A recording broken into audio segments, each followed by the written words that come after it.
Hello दोस्तों, नमस्कार। समृद्धि technical में आपका हृदय से स्वागत है। दोस्तों, आज हम 25 क्वेश्चन के ऊपर चर्चा करेंगे और ये सभी क्वेश्चन जो है बहुत इंपॉर्टेंट है, इसलिए आप क्वेश्चन को अंत तक देखिएगा। 31 से लेकर 55 तक क्वेश्चन को हम सम्मिलित कर रहे हैं। तो चलिए देखें क्वेश्चन नंबर 31 को। यदि एक धातु के आरेखन ड्राइंग आउट के द्वारा लंबाई बढ़ाया जाता है तो धातु के इस गुण को क्या कहते हैं। दोस्तों, यहाँ देखिए लिखा हुआ ड्राइंग आउट, अर्थात यहाँ इसको फैला के इसकी लंबाई को बढ़ाना है। तो इनमें से कौन सा गुण का होना अत्यंत आवश्यक है।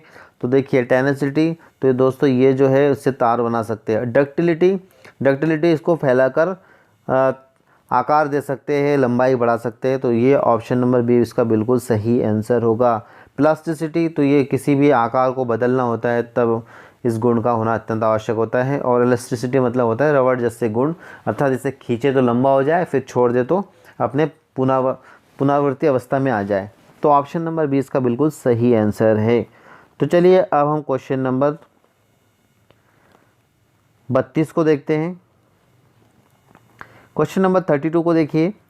कास्ट आयरन की अंदरूनी बनावट होती है। तो दोस्तों, आपको पता होगा कि प्रत्येक मेटल या कोई भी पदार्थ है उसकी अंदरूनी बनावट संरचना होती है। तो इस प्रकार से कास्ट आयरन के अंदर भी स्ट्रक्चर होती है और वो जो स्ट्रक्चर है दोस्तों वो क्रिस्टलाइट है, क्योंकि इसके अंदर जो स्ट्रक्चर है वो क्रिस्टल की तरह इस प्रकार से बने होते हैं।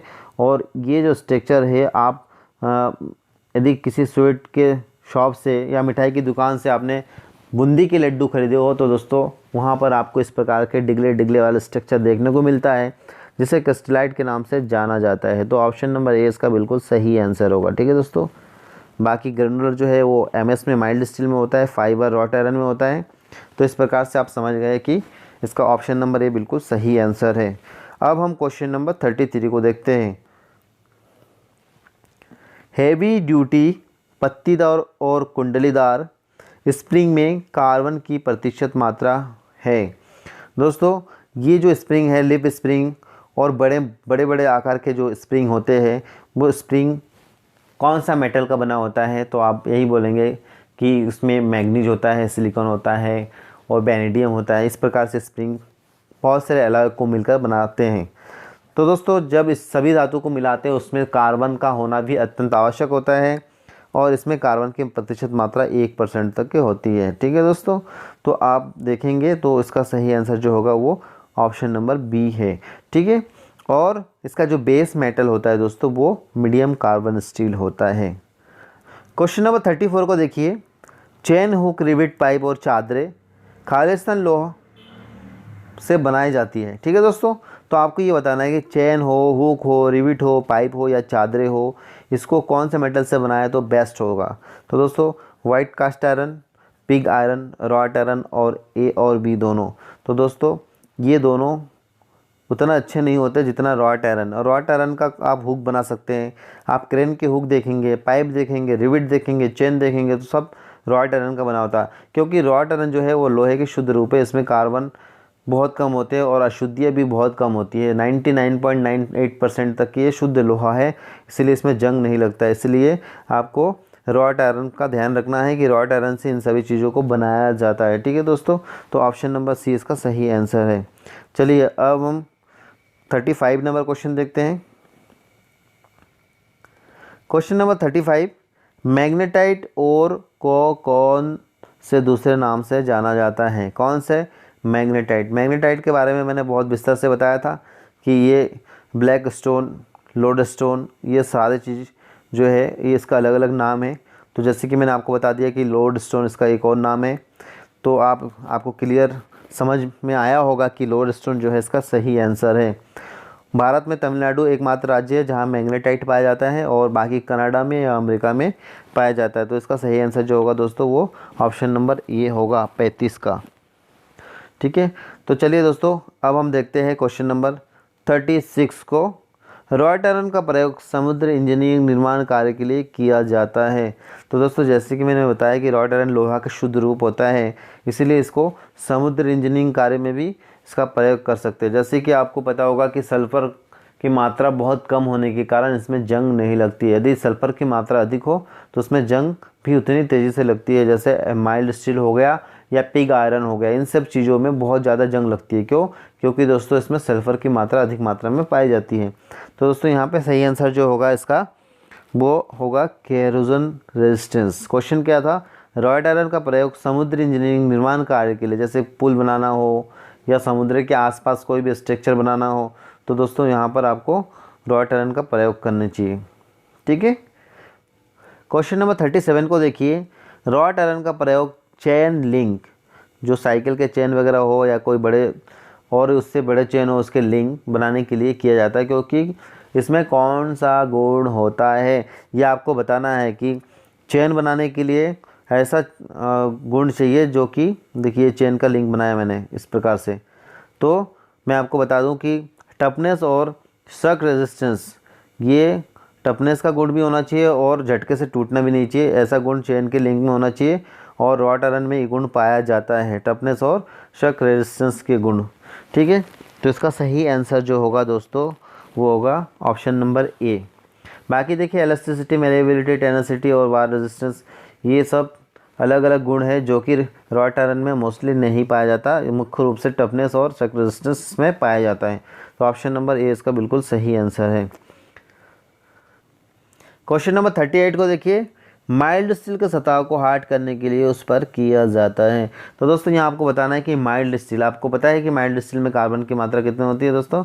0.15% से लेकर 0.30% तक। जैसे कि आपको पता है कि 0.30% वाले कार्बन वाले स्टील को हार्ड एंड टेम्पर नहीं कर सकते, इसीलिए उसके सतह पर क्या करते हैं? केस हार्डनिंग करते हैं। केस हार्डनिंग किसी माइल्ड स्टील के जॉब के सतह पर कार्बन की मात्रा को बढ़ाने की प्रक्रिया को केस हार्डनिंग कहते हैं।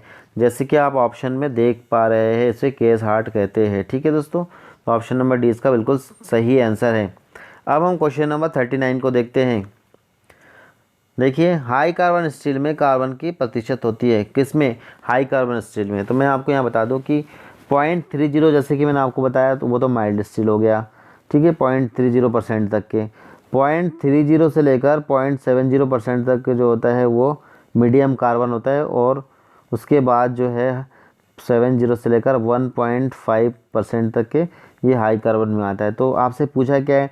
हाई कार्बन में कार्बन की प्रतिशत पूछिए। तो दोस्तों यहाँ पे आपको बताना है कि 0.70 से लेकर 1.5% तक। तो ये इसका सही आंसर है, ऑप्शन नंबर सी।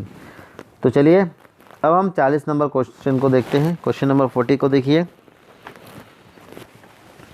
बेसेमर प्रवर्तक में तैयार किया जाता है। ये बेसेमर प्रोसेस है, ये आपने पढ़ा होगा। बेसेमर एक प्रोसेस होता है जिसमें कन्वर्टर होता है और जिसमें मुख्य रूप से क्या बनाते हैं ये आपको बताना है। उसमें ढलवा लोहा बनाते हैं क्या? ढलवा लोहा मतलब क्या होता है दोस्तों? Cast iron. तो ये क्यूबुला फर्नेस में बनाते हैं। और बेसेमर प्रवर्तक जो होता है तो इससे बनाते हैं स्टील। ठीक है। और पिट वाला जो होता है वो पुडलिंग फर्नेस में बनाया जाता है। और मिश्र धातु जो होता है वो खास करके इलेक्ट्रिक प्रोसेस या फर्नेस के द्वारा बनाते हैं। तो यहाँ ऑप्शन नंबर बी इसका सही आंसर है, ऑप्शन नंबर बी। ठीक है। अब क्वेश्चन नंबर 41 को देखिए। क्वेश्चन नंबर 41 है, क्रूसिबल प्रोसेस से तैयार किया जाता है। कौन सा प्रोसेस? क्रूसिबल। क्रूसिबल प्रोसेस से क्या तैयार करते हैं? तो यहाँ आपको ध्यान देना है कि देखिए ढलवा लोहा, तो ये तो ढलवा लोहा जो हो गया क्रूसिबल, ढलवा लोहा जो है वो क्यूबुला फर्नेस में हो गया।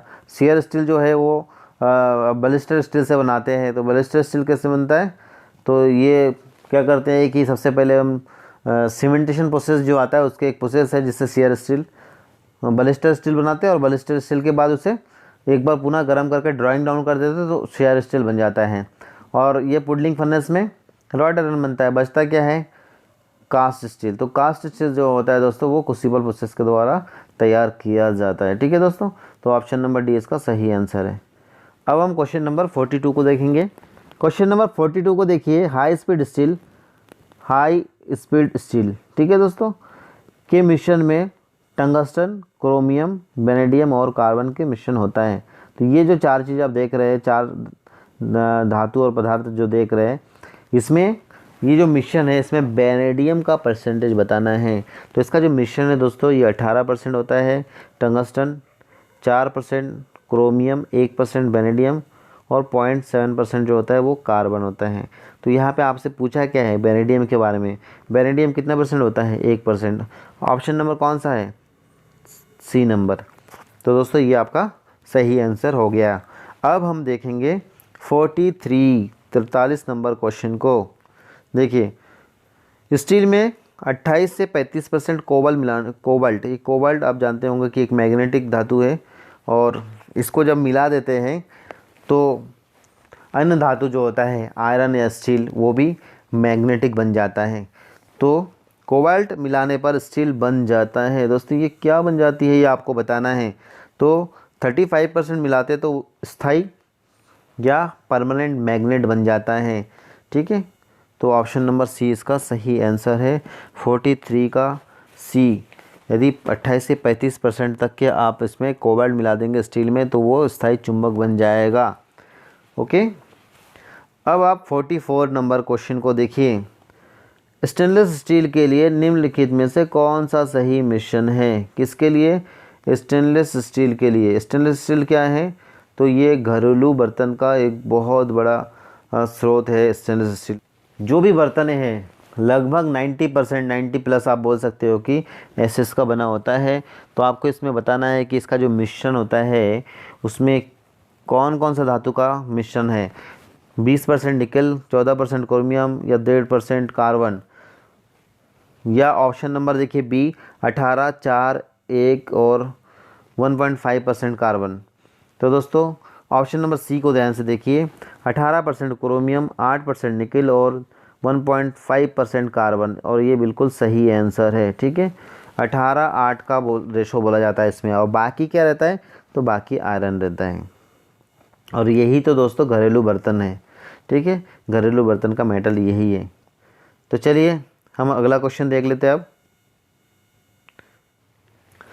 चलिए दोस्तों, अब देखते हैं हम 45 नंबर क्वेश्चन। स्प्रिंग स्टील में मिश्र धातु होते हैं। तो यहाँ आपको बताना है कि स्प्रिंग स्टील में मिश्र धातु क्या क्या होता है। तो दोस्तों आप सीधे आंसर को ध्यान दीजिए। कोबाल्ट, स्टील, क्रोमियम, मैग्नीज और सिलिकॉन, ये एक कॉम्बिनेशन है। ये कॉम्बिनेशन स्प्रिंग स्टील बनाने के लिए करते हैं, लेकिन मैंने आपको बताया था कि स्प्रिंग बनाने के लिए जो बेस मेटल होता है वो मीडियम कार्बन स्टील होता है, जिसमें 0.7% तक के कार्बन हो। ठीक है, तो इससे स्प्रिंग बनाया जाता है।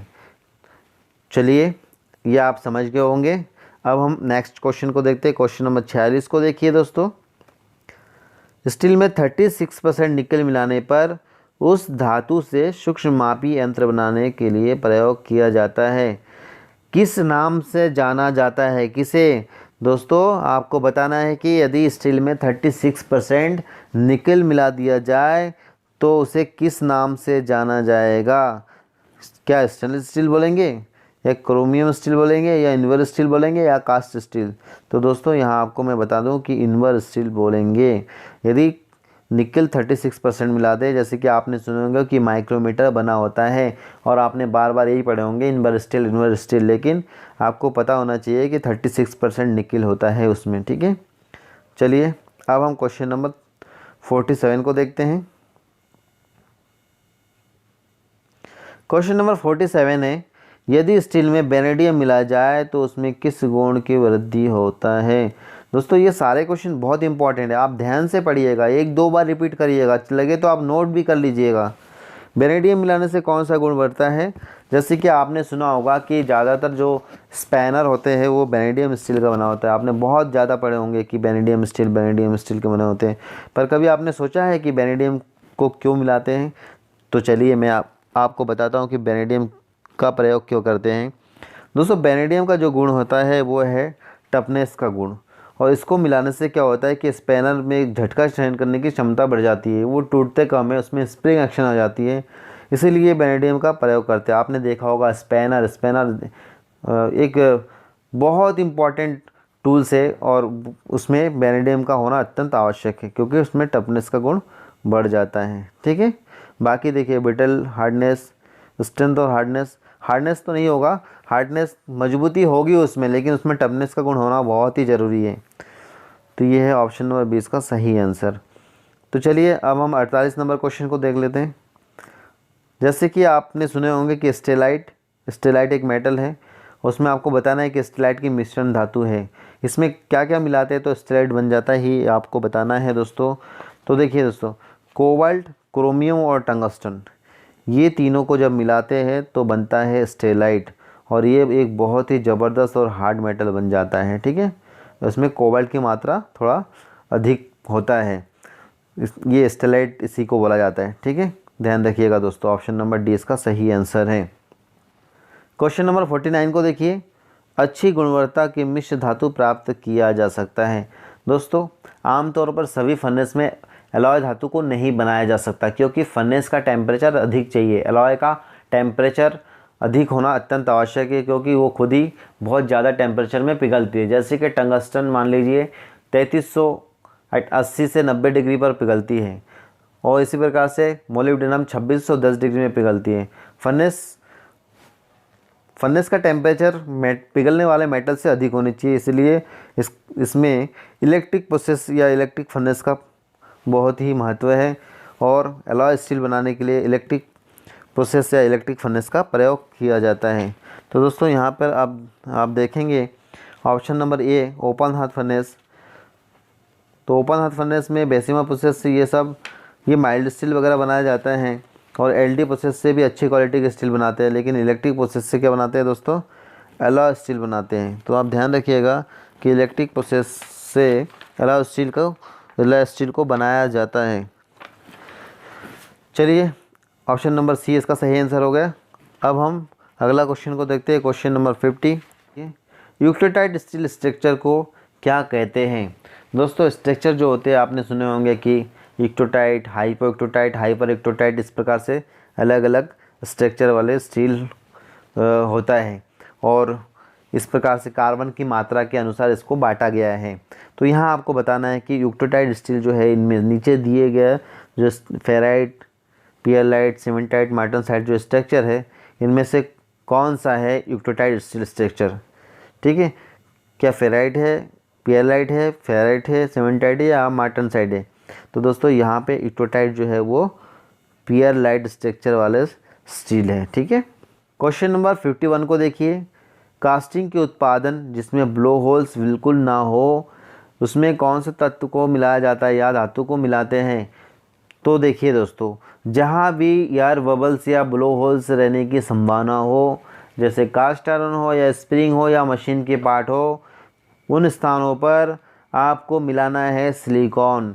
जब सिलिकॉन मिलाते हैं तो उसमें हवा के बुलबुले नहीं आती है, इसलिए सिलिकॉन को मिलाते हैं। तो ऑप्शन नंबर सी इसका सही आंसर है। क्या? कास्टिंग मतलब समझते हैं आप, ढलाई करके जो जॉब को बनाया जाता है, और उसमें ब्लो होल्स मुक्त होना चाहिए, बिल्कुल ना हो तो क्या मिलाएंगे? सिलिकॉन को मिलाएंगे। ओके, अब क्वेश्चन नंबर 52 को देखिए दोस्तों, रेल पटरी आप जानते हैं, कृषि औजार जैसे हल हो गया, फाल हो गया, इस प्रकार से कृषि औजार जो बनते हैं के लिए उत्तम लोहा मिश्र धातु का नाम बताना है। दोस्तों, यहाँ पे आप थोड़ा ध्यान दीजिएगा, ये जो मैग्नीशियम है इसको आपको मैग्नीज करना है। ठीक है दोस्तों, मैग्नीज क्या करना है? मैग्नीज करना है, इतना आप थोड़ा ध्यान रखिएगा। बेनेडियम स्टील, मैग्नीज स्टील, निकल स्टील, ए और बी दोनों।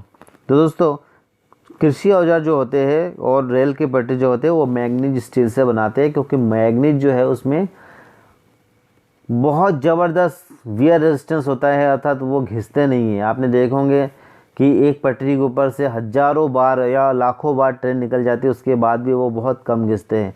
इसी प्रकार से आपने कृषि औजार को भी देखे होंगे, इतने एकड़ ज़मीन को पूरे जुताई कर देते हैं, उसमें फसल रोप देते हैं, तरह तरह के ऑपरेशन करते हैं, उसके बाद भी बहुत लॉन्ग टाइम तक चलती है।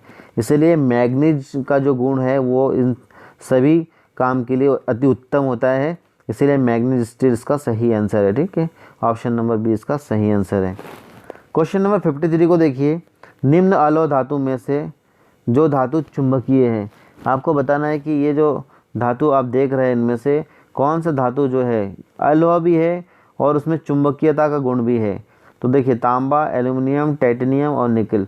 तो देखिए, ये तीन धातु आपने सुना आपको लग रहा होगा कि तांबा, एल्यूमिनियम, निकल, ये तीनों तो आपने देखे ही है। कहाँ देखे? तांबा सबके घर में होते हैं बर्तन के रूप में, एल्यूमिनियम सबके घर में होते हैं बर्तन के रूप में, बिजली के तार, ठीक है। और निकल भी आपने देखे होंगे, जैसे कि आपके एसएस के बर्तन होते हैं उसमें निकल होते हैं।